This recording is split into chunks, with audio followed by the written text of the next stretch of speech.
Picture this. Three popular girls corner a quiet junior in the abandoned drama storage room at Westfield High School.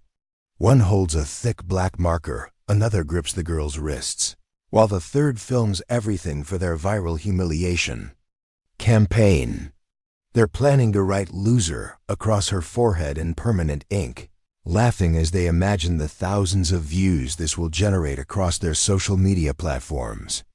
Before we jump back in, tell us where you're tuning in from.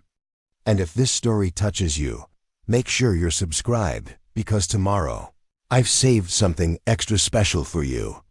What they don't realize is that in exactly 15 seconds, their laughter will turn to screams of terror, and their intended victim will transform into their worst nightmare. This is the story of Maya Chen and what happened when Jessica Walsh made the most catastrophic mistake of her teenage life. The California sunshine filtered through the tall windows of Westfield High School as students navigated the crowded hallways between classes, their conversations creating a constant hum of teenage energy that echoed off the polished tile floors. Among the sea of faces moved Maya Chen, her slight frame allowing her to weave through the crowd with an almost ghost-like presence that few students ever noticed or remembered. At 17, Maya had mastered the delicate art of invisibility. Her straight black hair fell like a curtain across her face, partially concealing dark eyes that seemed to absorb everything around her while revealing nothing of her inner thoughts. She dressed in oversized hoodies and loose-fitting jeans that concealed her athletic build, a deliberate choice that made her appear smaller and less significant than she actually was. The worn canvas backpack she carried everywhere contained her textbooks, but also carefully hidden beneath her school supplies were items that would have surprised anyone who bothered to look closely. Maya clutched her backpack straps with hands that appeared delicate but possessed a strength that would have shocked her classmates. These same hands had spent countless hours learning to grip, twist, and manipulate in ways that could neutralize opponents twice her size, though she had worked desperately to ensure that none of her new classmates would ever discover this aspect of her identity. Her movements through the crowded hallways were calculated and precise, each step designed to avoid unnecessary contact while maintaining perfect awareness of every person and potential threat in her immediate vicinity. The transition from Phoenix to San Marco had been emotionally devastating for Maya's family, particularly for her mother, who still woke up some nights reliving the incident that had forced them to abandon everything familiar and start over in a new state. The decision to relocate had been made reluctantly, driven by circumstances that Maya's parents had hoped would remain buried in their past, but which continued to influence every aspect of their daughter's behavior at her new school. Maya's father, David Chen, worked as a software engineer for a tech company in nearby Silicon Valley, his programming skills having made it possible for the family to relocate quickly when the situation in Phoenix became untenable.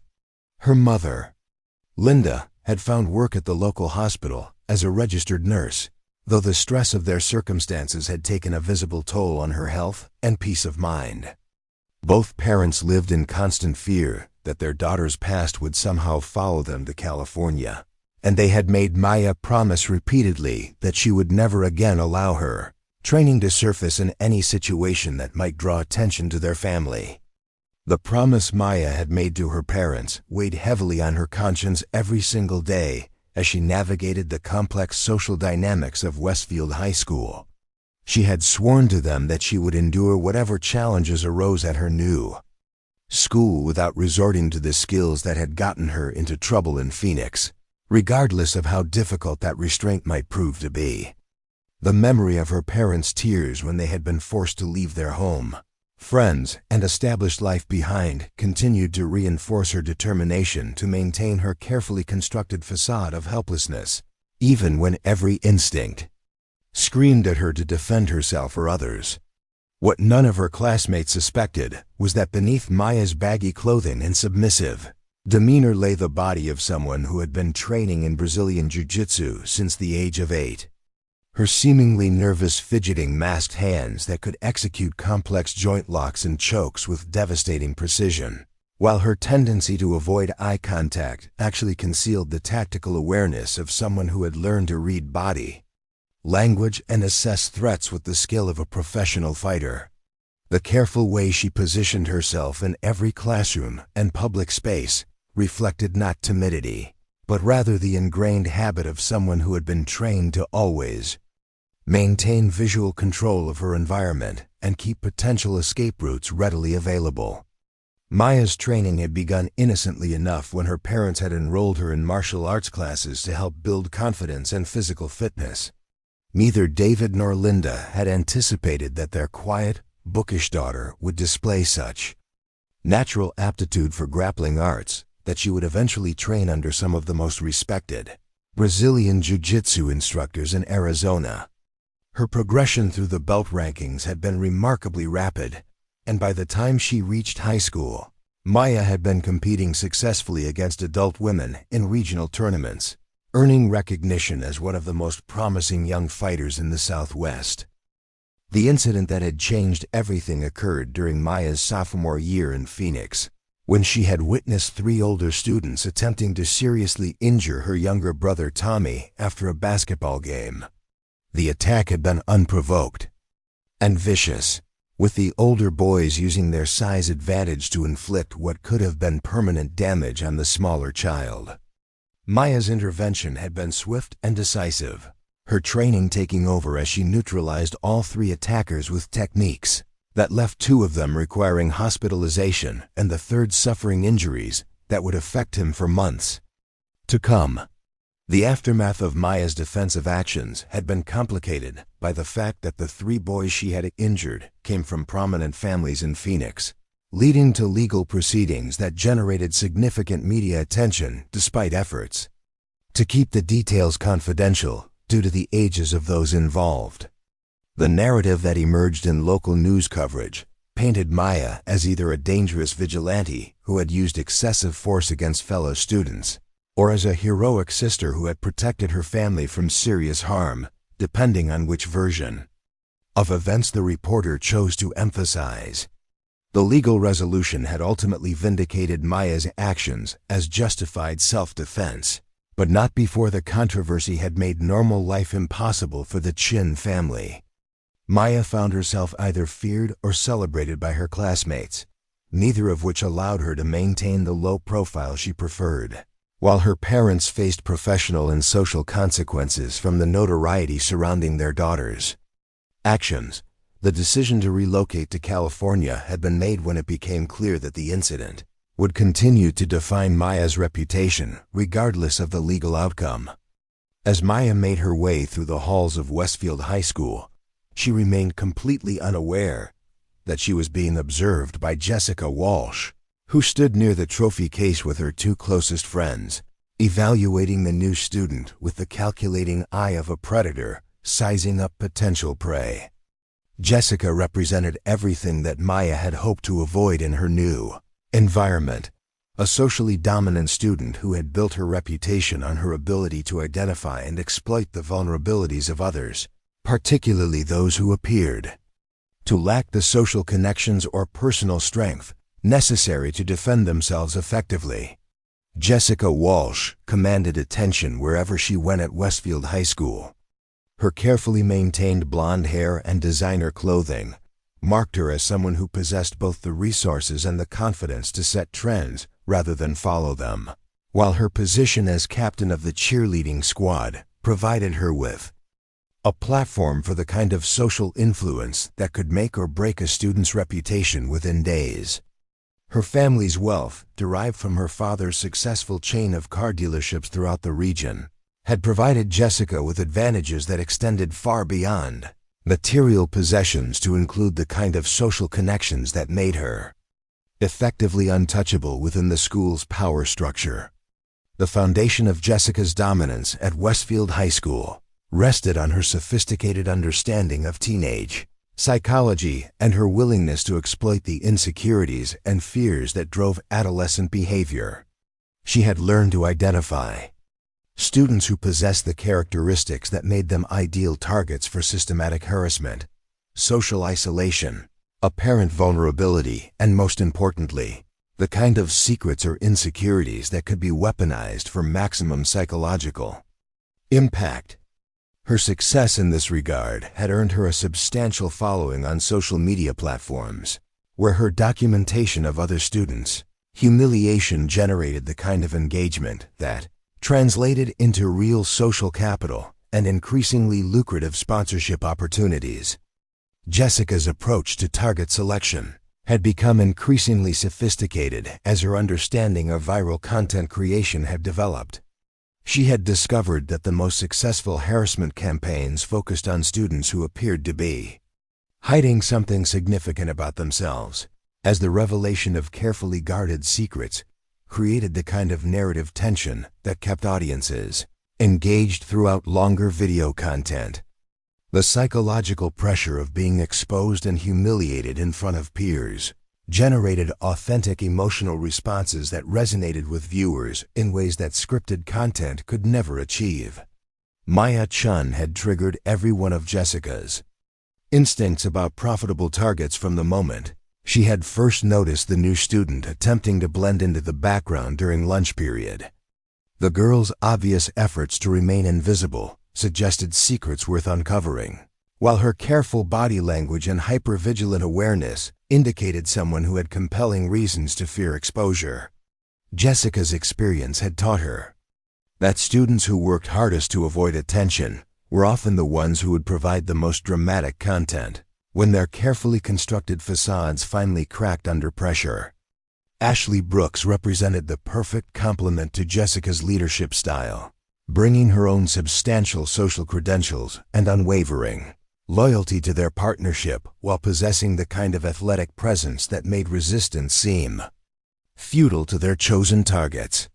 Standing nearly 5 feet 8 inches tall with the toned physique of a varsity volleyball player, Ashley could intimidate through her mere presence without ever having to resort to actual physical confrontation.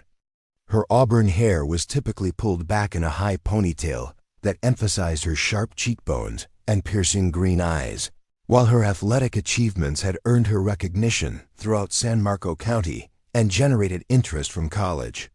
scouts who saw her potential for Division I competition. Ashley's family had moved to San Marco when she was in middle school, and her initial struggles to establish herself in the existing social hierarchy had been resolved when Jessica recognized her potential and extended an invitation to join her inner circle. The gratitude Ashley felt for this early intervention had evolved over time into something approaching devotion, making her willing to participate in increasingly elaborate schemes without questioning their ethics or potential consequences. Her volleyball skills had taught her to read body language and anticipate opponents' movements, abilities that translated effectively to identifying and exploiting psychological vulnerabilities in their harassment targets. The basketball court where Ashley had first demonstrated her athletic prowess had also served as the venue for several of Jessica's most successful humiliation campaigns, as the space provided excellent acoustics for capturing audio while offering multiple angles for video documentation. Ashley's understanding of spatial dynamics and crowd management made her invaluable in creating the kind of controlled environments that Jessica preferred for her more ambitious projects, while her reputation as a serious athlete provided cover for activities that might otherwise attract unwanted administrative attention. Preparing and narrating this story took us a lot of time, so if you are enjoying it, subscribe to our channel. It means a lot to us. Now back to the story. Ryan Torres completed their triumvirate by bringing technical expertise that had transformed Jessica's natural charisma into a genuine multimedia empire capable of reaching audiences far beyond the boundaries of Westfield High School. His slight build and quiet demeanor made him easy to overlook in most social situations, which served their purposes perfectly as he could document their activities without drawing attention to himself or alerting potential victims to the fact that their humiliation was being recorded for posterity. Ryan's proficiency with video editing software and his intuitive Understanding of social media algorithms had turned Jessica's harassment campaigns into viral content that generated real revenue through advertising partnerships and sponsorship deals. The technical aspects of Ryan's contribution to their operations extended far beyond simple video recording, as he had developed sophisticated systems for capturing footage from multiple angles simultaneously while ensuring that the final edited product would maximize emotional impact and audience engagement. His analysis of their previous campaigns had revealed which types of content performed best with different demographic segments, allowing them to tailor their harassment strategies to generate optimal results across various social media platforms. The success metrics that Ryan tracked showed consistent growth in their follower counts and engagement rates, with humiliation videos consistently outperforming other content by significant margins. Ryan's background in computer programming, inherited from his father who worked in the same Silicon Valley tech corridor as Maya's father, had given him insights into the algorithmic systems that determined which content would be promoted to wider audiences across social media platforms. His ability to optimize their videos for maximum viral potential had been instrumental in building Jessica's online brand and generating the kind of attention that attracted lucrative partnership opportunities with companies seeking to reach teenage consumers through influencer marketing campaigns. The three had developed their operational system through months of experimentation and refinement, creating what amounted to a professional content production operation that could identify targets, devise appropriate scenarios, and execute elaborate harassment campaigns with the efficiency of a well-managed business enterprise. Their success had bred increasing ambition, with each new campaign required to exceed the previous one in terms of creativity, psychological impact, and viral potential in order to maintain their audience's interest and attention in an increasingly crowded social media landscape. Jessica's approach to target identification had become increasingly methodical as she had learned to recognize the specific vulnerability markers that indicated students who would provide the most compelling content. When subjected to systematic harassment, Maya Chen had registered on Jessica's radar during her first week at Westfield High School, though it had taken several days of careful observation before Jessica had become convinced that the new student possessed the kind of hidden depths that would make her an ideal subject for their content creation efforts. The initial assessment had been prompted by Maya's obvious efforts to remain inconspicuous, which Jessica had learned to interpret as a sign that someone had interesting secrets worth uncovering. The new student's careful body language and the way she positioned herself in every classroom and public space suggested tactical awareness that went beyond normal teenage social anxiety, while her apparent hypervigilance indicated someone who had learned to expect trouble and had developed strategies for managing dangerous situations. Jessica's surveillance of Maya had revealed several intriguing inconsistencies in her presentation that suggested a more complex individual than her carefully constructed facade indicated. The way Maya moved through crowded hallways demonstrated spatial awareness that seemed almost choreographed, never colliding with other students despite the chaos around her, while her choice of seating in every environment prioritized visibility and escape routes over comfort or social convenience. Most intriguingly, Jessica had observed moments when Maya's carefully maintained expression of vulnerability had slipped, revealing glimpses of something harder and more confident underneath. The discovery that Maya spent her lunch periods in the school library rather than the cafeteria had provided Jessica with opportunities to observe her target in a more controlled environment, where her behavior patterns became more apparent to careful scrutiny. Maya's selection of study locations within the library demonstrated the same tactical considerations that governed her classroom seating choices, while her reaction to sudden noises or unexpected movements suggested someone who had been trained to maintain constant situational awareness. Jessica's research into Maya's background had yielded frustratingly little concrete Information about her life in Phoenix or the circumstances that had brought her family to San Marco. The deliberate vagueness of the available records suggested that the Chen family had made considerable efforts to obscure their history, which only served to increase Jessica's conviction that Maya was concealing something significant about her past. The pattern of behavior that emerged from Jessica's observations indicated someone who had learned to expect confrontation and had developed sophisticated strategies for avoiding or managing conflict situations. The decision to target Maya for a major harassment campaign had been influenced by several factors beyond simple curiosity about her background. Jessica's social media metrics showed that her audience responded most enthusiastically to content featuring victims who appeared genuinely vulnerable but ultimately revealed unexpected strength or defiance when pushed to their breaking points. The psychological dynamics of such revelations created narrative tension that kept viewers engaged throughout longer video content, while the element of surprise generated the kind of emotional responses that drove viral distribution. Maya's apparent isolation from her peers made her an ideal target from a practical standpoint, as students without strong social connections were less likely to receive support when subjected to systematic harassment. Her obvious efforts to avoid attention suggested someone who would be reluctant to seek adult intervention, even when faced with serious threats, while her careful avoidance of confrontational situations indicated that she would likely endure significant provocation before fighting back in ways that might complicate Jessica's campaigns. The preliminary testing phase of Jessica's campaign against Maya had begun subtly, with small provocations designed to gauge her target's reactions, while establishing baseline behavioral patterns that could be used to predict her responses to more serious harassment.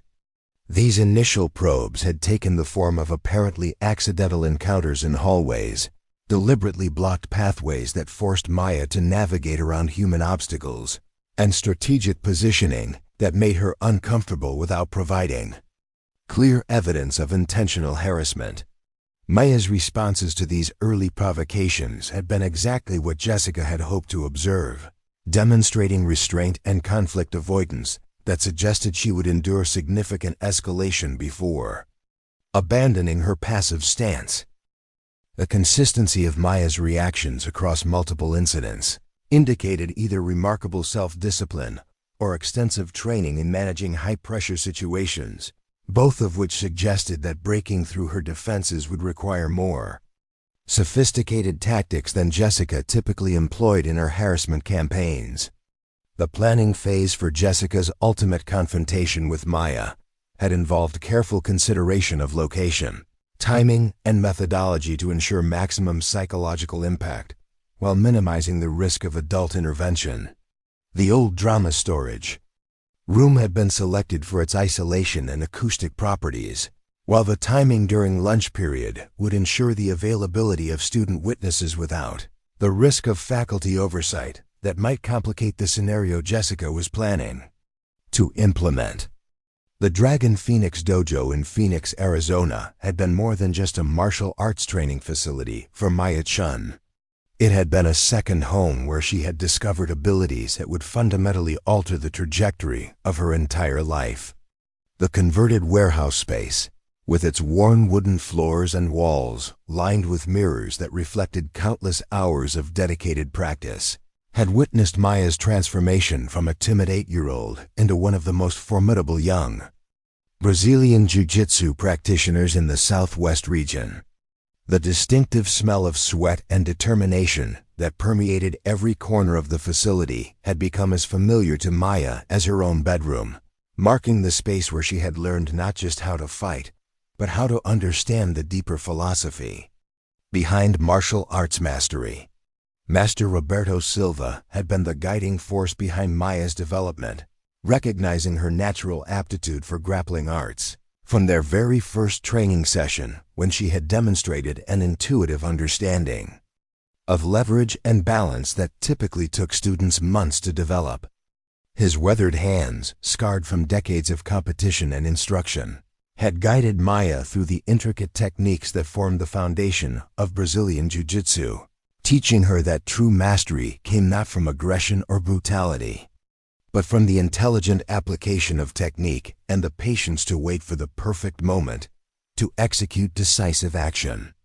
Under Master Silva's tutelage, Maya had learned that Brazilian Jiu-Jitsu was fundamentally different from the striking arts that many people associated with martial arts training. Rather than relying on punches and kicks that could cause obvious injury and attract unwanted attention, Jiu-Jitsu emphasized grappling techniques that could neutralize opponents through joint locks, chokes, and positional control that rendered them helpless without necessarily causing permanent damage. The art form required practitioners to think several moves ahead, constantly adapting their strategies based on their opponent's reactions and looking for opportunities to capitalize on mistakes or moments of weakness. The belt progression system that governed Maya's advancement through the ranks had been designed to ensure that students developed not just physical techniques, but also the mental discipline and ethical foundation necessary to use their skills responsibly. Each promotion ceremony had been accompanied by lengthy discussions about the moral obligations that came with the ability to inflict serious harm on others, with Master Silva emphasizing repeatedly that the ultimate goal of martial arts training was to create peace rather than conflict, and that the highest expression of fighting skill was the wisdom to know when not to fight at all. Maya's natural talent had become apparent during her first year of training, when she had begun regularly defeating students who had been practicing for significantly longer periods. Her small stature, which many observers mistakenly interpreted as a disadvantage, actually provided her with leverage opportunities that larger opponents often failed to recognize until it was too late. The fluidity of her movements and her ability to transition seamlessly between different techniques had earned her recognition from instructors throughout the region, many of whom had begun inviting her to train at their facilities during special workshops and seminars. The competitive circuit that Maya had entered during her early teenage years had exposed her to opponents from across the country, each bringing their own unique approaches to Brazilian Jiu-Jitsu that had forced her to constantly adapt and evolve her own techniques. The tournament environment had taught her to perform under pressure while maintaining the emotional control necessary to think clearly during high-stakes confrontations. Her success in these competitions had been remarkable, with victories against opponents who possessed significant advantages in size, strength, and experience, but who lacked her intuitive understanding of timing and positioning. The psychological aspects of Maya's training had been equally important as the physical techniques, with Master Silva spending considerable time teaching her to read body language, assess threats, and recognize the subtle signs that preceded violent action.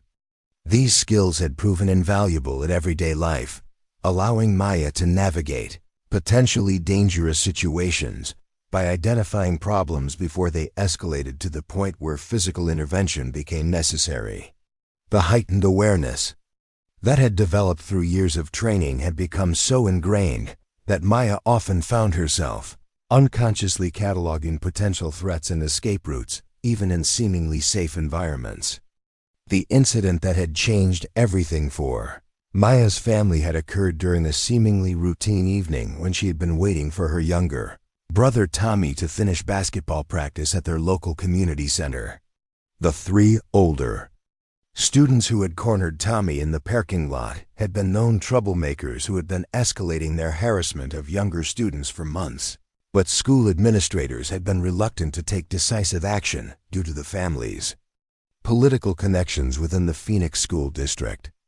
Their decision to target Tommy had been motivated by their frustration with a perceived slight during a pickup basketball game, though their intended punishment far exceeded any reasonable response to such a minor incident.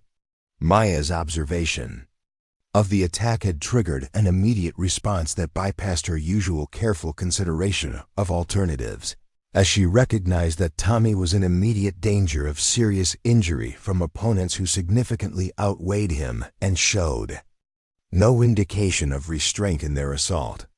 The technique she had employed to neutralize the three attackers had been selected specifically to end the confrontation as quickly as possible while minimizing the risk of permanent injury, though the effectiveness of her intervention had resulted in injuries that required emergency medical treatment for two of the boys and left the third with damage that would affect his athletic performance for months. The legal proceedings that had followed Maya's intervention had been complicated by the fact that the three boys she had injured came from families with significant political influence in Phoenix, leading to attempts to portray her actions as an unprovoked assault rather than justified defense of her brother. The narrative that emerged in local media coverage had been shaped by the competing interests of various parties, with some outlets emphasizing the severity of the injuries Maya had inflicted, while others focused on the circumstances that had necessitated her intervention and the potential consequences Tommy might have faced without her protection. The investigation that had been conducted by both school authorities and law enforcement had ultimately vindicated Maya's actions as necessary and proportionate to the threat her brother had faced, but not before the controversy had generated significant media attention that made normal life impossible for the Chen family. Maya found herself either feared or celebrated by her classmates, neither of which allowed her to maintain the low profile she preferred, while her parents faced professional and social consequences from the notoriety surrounding their daughters, actions that affected their ability to function effectively within their established community. The decision to relocate to California had been made reluctantly, driven by the realization that the incident would continue to define Maya's reputation,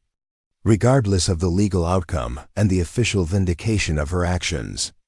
David Chun's software engineering skills had made it possible for the family to relocate relatively quickly, while Linda's nursing credentials had transferred smoothly to California's healthcare system, though both parents continued to worry about the psychological impact of the upheaval on their children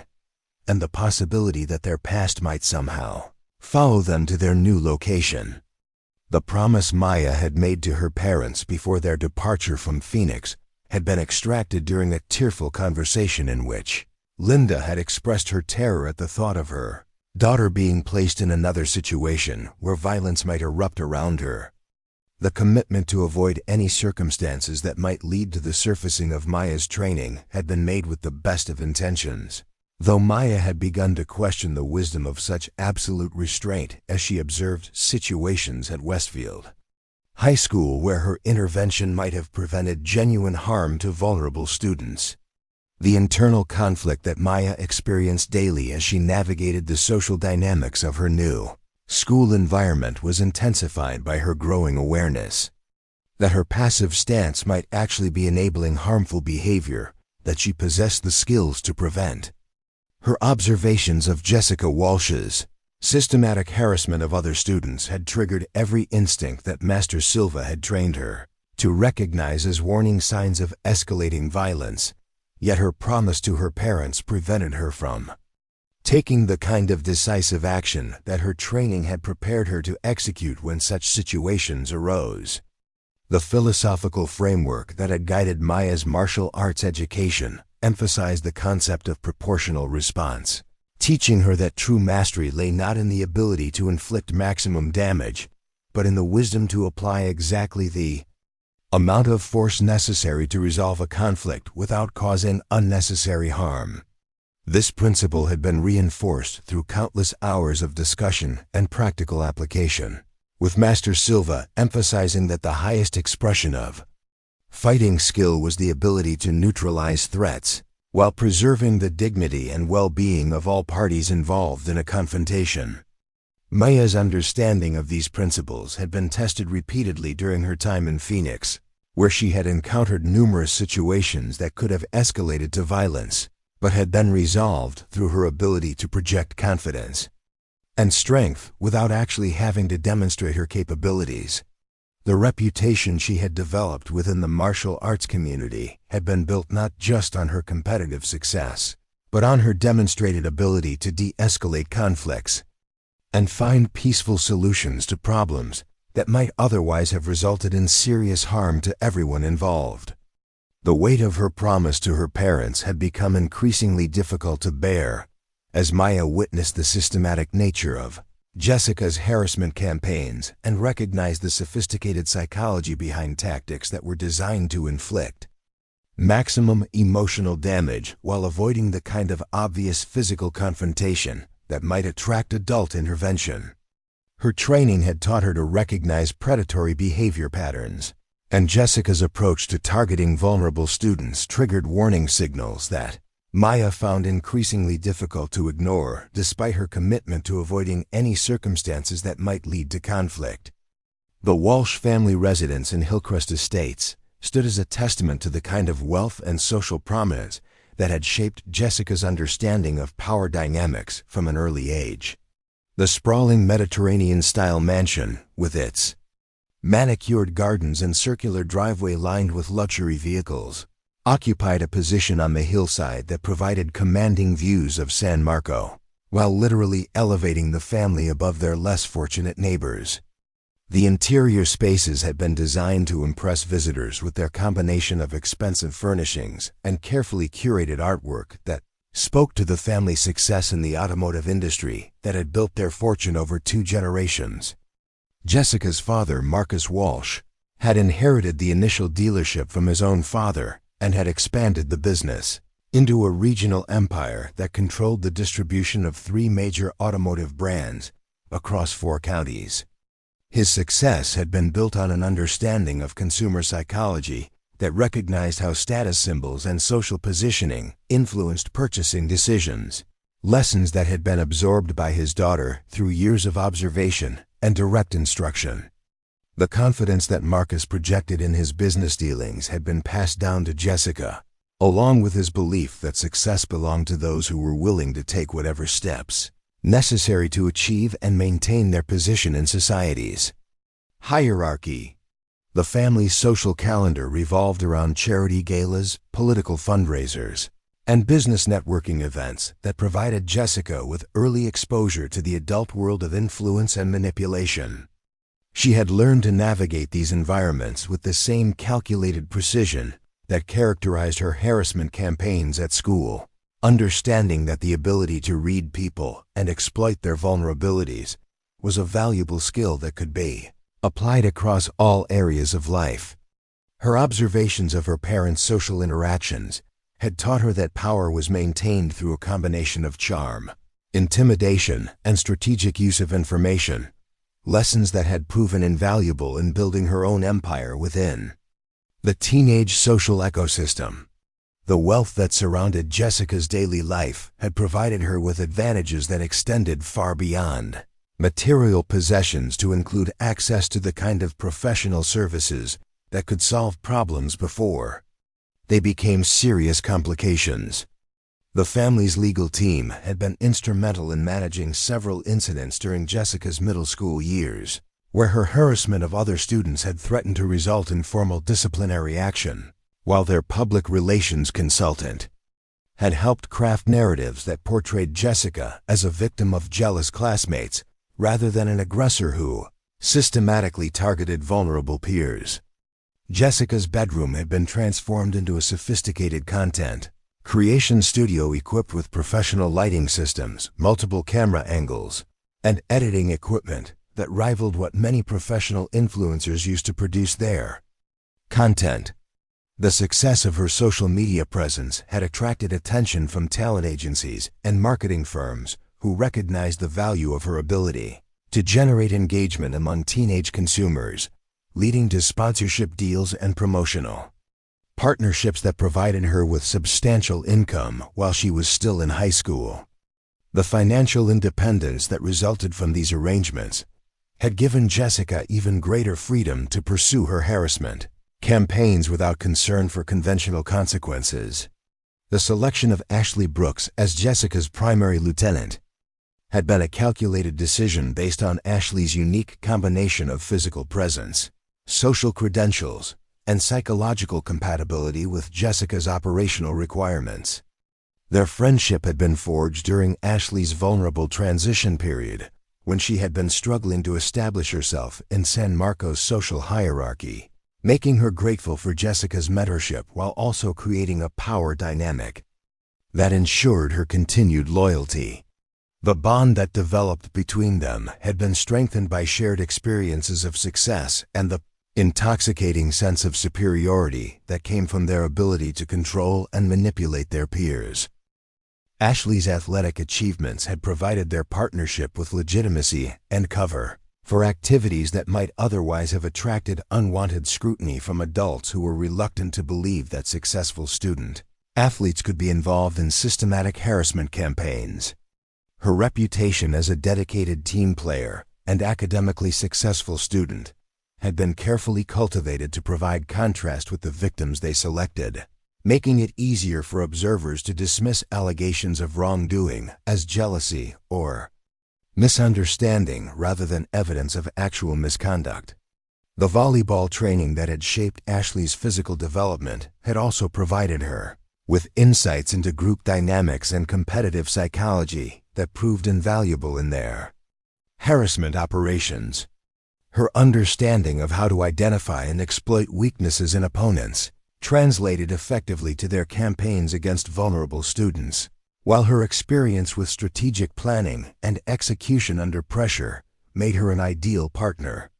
for the complex scenarios that Jessica designed to maximize psychological impact while minimizing legal risk. Ryan Torres had joined their operation during his freshman year when his technical skills and social invisibility had made him an attractive addition to their expanding enterprise. His background in computer programming and digital media production had coincided perfectly with Jessica's recognition that social media platforms represented the future of social influence and revenue generation. The expertise he brought to their partnership had transformed their activities from simple bullying into sophisticated content creation that could reach audiences far beyond the boundaries of Westfield High School. The technical infrastructure that Ryan had developed for their operations included multiple camera systems that could capture harassment incidents from various angles simultaneously, editing software that could enhance the emotional impact of their content and distribution, networks that ensured maximum viral potential for their most successful campaigns.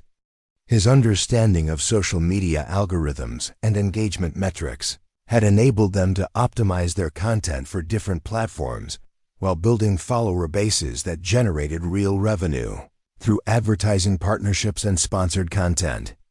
arrangements. Ryan's family background had provided him with insights into the technology industry that proved valuable in understanding how digital platforms could be leveraged to build influence and generate income.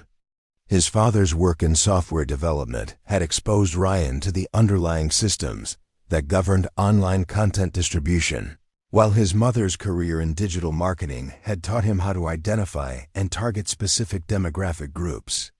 with tailored messaging that maximized psychological impact and audience engagement. The operational methodology that the three had developed through months of experimentation and refinement had been influenced by their careful study of successful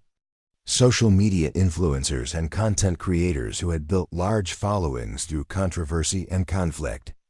Their analysis of viral content had revealed that audiences responded most enthusiastically to scenarios that involved genuine emotional distress and power reversals, leading them to design harassment campaigns that would generate the kind of authentic reactions that could not be easily replicated through scripted content. Jessica's approach to target selection had been informed by her understanding of the psychological profiles that made certain students particularly vulnerable to systematic harassment while also providing the greatest potential for viral content creation. Her preference for victims who appeared to be hiding significant aspects of their identity reflected her recognition that revelation of secrets created narrative tension that kept audiences engaged throughout longer video content, while the element of surprise generated the kind of emotional responses that drove viral distribution across social media platforms. The surveillance techniques that Jessica employed to gather intelligence about potential targets had been developed through trial and error, with failures and successes providing valuable lessons about how to identify vulnerability markers without alerting victims to the fact that they were being evaluated for potential harassment campaigns. Her ability to read body language and recognize signs of past trauma or hidden capabilities had been refined through practice and observation, making her increasingly effective at identifying students who would provide the most compelling content when subjected to systematic psychological pressure. The initial assessment phase of Jessica's campaign against Maya had involved weeks of careful observation, designed to identify the specific vulnerabilities and triggers that would be most effective in breaking through her target's psychological defenses. The inconsistencies in Maya's presentation that had initially attracted Jessica's attention had been cataloged and analyzed to develop a comprehensive understanding of her behavioral patterns and potential breaking points. The careful way Maya positioned herself in every environment, her hyper-vigilant awareness of her surroundings, and her obvious efforts to avoid confrontational situations had all been noted as indicators of someone who possessed interesting secrets worth uncovering. The planning phase for Jessica's ultimate confrontation with Maya had involved extensive consideration of timing, location, and methodology to ensure maximum psychological impact while minimizing the risk of adult intervention or legal complications. The scenario that Jessica had designed was intended to force Maya into a position where maintaining her passive stance would become impossible, creating the kind of dramatic content that would generate significant viral attention while establishing Jessica's reputation as someone capable of breaking even the most resistant targets. The specific humiliation that Jessica had planned for Maya represented an escalation beyond anything she had attempted in previous campaigns, designed to be so degrading and psychologically devastating that no amount of self-control would be sufficient to endure it without breaking. The plan to write "loser" across Maya's forehead in permanent marker had been selected for its combination of physical degradation and lasting consequences that would serve as a permanent reminder of the power dynamic between them, while the decision to document the entire process would ensure that Maya's humiliation could be shared and reshared across social media platforms for maximum impact. The first direct encounter between Jessica and Maya occurred during the crowded lunch period on a Tuesday afternoon when the cafeteria buzzed with the usual chaos of hundreds of teenagers navigating their social hierarchies over mediocre food and limited seating. Maya had selected her customary table in the far corner of the room, a strategic position that allowed her to observe the entire space while remaining relatively isolated from the main flow of student traffic. Her lunch consisted of the same simple components her mother packed every day, though Maya's attention remained focused on the patterns of movement and interaction that surrounded her rather than the food itself. Jessica's approach had been carefully orchestrated to appear spontaneous while actually representing the culmination of days of planning and preparation. She moved through the cafeteria with Ashley and Ryan flanking her, their positioning designed to create the impression of casual conversation while actually serving to control the dynamics of whatever interaction might develop. The confidence that radiated from Jessica's posture and the way other students automatically moved aside to accommodate her passage spoke to the kind of social authority that had been built through years of systematic dominance over her peers. The initial contact had been designed to establish psychological dominance through the simple act of claiming space and attention that Maya had not offered to share. Jessica's decision to sit directly across from Maya without invitation represented a calculated violation of social boundaries that would force her target to respond in ways that might reveal information about her character and capabilities. The casual presumption that her presence would be welcomed everywhere reflected the kind of entitlement that had been cultivated through years of having her desires accommodated without question by both adults and peers. Maya's reaction to Jessica's uninvited presence had been carefully controlled, though observers with training in reading body language might have noticed subtle shifts in her posture and breathing that indicated heightened alertness rather than the anxiety that Jessica had been hoping to provoke. The way Maya's hands had moved to more defensible positions while maintaining the appearance of casual eating suggested someone who had been trained to prepare for potential threats without telegraphing their readiness to opponents who might be evaluating their capabilities. The conversation that followed had been structured as a seemingly innocent exchange of information, though Jessica's questions had been designed to probe for vulnerabilities while establishing her own authority over the interaction. Her inquiries about Maya's previous school and the circumstances that had brought her family to San Marco reflected her recognition that students who relocated during high school often carried secrets that could be exploited for content creation purposes. The persistent nature of Jessica's questioning, despite Maya's obvious reluctance to engage, demonstrated the kind of aggressive social tactics that had proven effective in previous campaigns. Maya's responses had been characterized by the same careful restraint that governed all aspects of her behavior at Westfield High School, though the brevity of her answers and her consistent attempts to redirect the conversation away from personal topics suggested someone who understood the nature of the probe being conducted against her. Her ability to maintain composure under pressure while providing no useful information had been noted by Jessica as evidence of either exceptional self-discipline or experience with interrogation techniques that went beyond normal teenage social dynamics. The presence of Ashley and Ryan during this initial encounter had served multiple purposes beyond simple moral support for Jessica's efforts. Ashley's positioning had effectively blocked one of Maya's potential exit routes while creating the impression of casual social interaction, while Ryan's careful documentation of the exchange from a discreet distance had provided footage that could be analyzed later for signs of weakness or vulnerability that might not have been apparent during the actual conversation. The coordination of their movements and positioning had been refined through months of practice, creating an operation that appeared spontaneous while actually representing sophisticated psychological manipulation. The subtle escalation that occurred during their exchange had been carefully calibrated to increase pressure without crossing lines that might attract adult intervention or provide Maya with clear justification for seeking help from authority figures. Jessica's comments about Maya's apparent nervousness and her suggestions that the new student might be hiding something significant had been delivered with the kind of casual cruelty that had characterized her most successful harassment campaigns, designed to plant seeds of doubt and anxiety that would grow over time into the kind of psychological pressure that eventually broke down even the most resistant targets. Maya's decision to end the conversation by gathering her belongings and leaving the table had been executed with the same measured precision that characterized all of her movements, though careful observers might have noticed that her exit strategy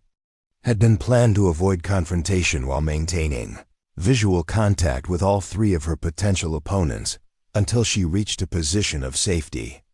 The fact that she had managed to disengage from the situation without providing Jessica with the kind of dramatic reaction that would have generated useful content had been noted as evidence of training or experience that went beyond typical teenage conflict resolution skills. The aftermath of this initial encounter had provided Jessica with valuable intelligence about Maya's behavioral patterns and potential vulnerabilities while also establishing the foundation for more aggressive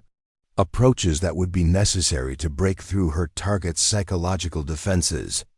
The consistency of Maya's responses and her apparent immunity to conventional intimidation tactics had convinced Jessica that more sophisticated methods would be required to achieve the kind of dramatic breakdown that would generate truly viral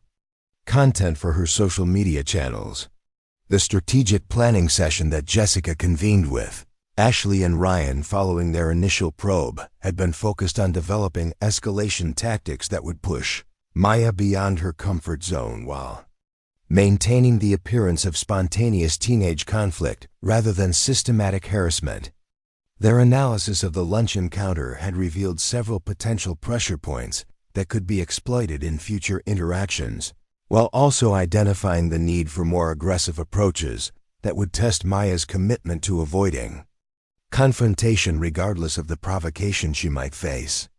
The decision to move forward with a more comprehensive harassment campaign had been influenced by Jessica's recognition that Maya represented a particularly valuable target whose breakdown would generate the kind of content that could significantly expand her social media reach while also demonstrating her ability to dominate even the most resistant opponents. The potential for viral distribution of Maya's eventual humiliation had been weighed against the risks associated with targeting someone who possessed unknown capabilities, with Jessica's confidence in her own methods ultimately overriding any concerns about potential complications. The weeks that followed their initial encounter had been characterized by a systematic escalation of pressure, designed to isolate Maya socially while creating the kind of psychological stress that would eventually force her to abandon her carefully maintained facade of vulnerability. Jessica's understanding of how to exploit teenage insecurities and social dynamics had been applied methodically to create an environment where Maya would find it increasingly difficult to maintain her passive stance in the face of mounting provocation and humiliation. The final confrontation that Jessica was planning represented the culmination of her most ambitious harassment campaign, designed to force Maya into a position where resistance would be impossible while ensuring that her complete breakdown would be documented for maximum viral impact. The scenario she had devised would test every aspect of Maya's psychological defenses while providing the kind of dramatic content that would establish Jessica's reputation as someone capable of breaking even the most challenging targets through sheer force of will and strategic application of psychological pressure. Up next, you've got two more standout stories right on your screen. If this one hit the mark, you won't want to pass these up. Just click and check them out.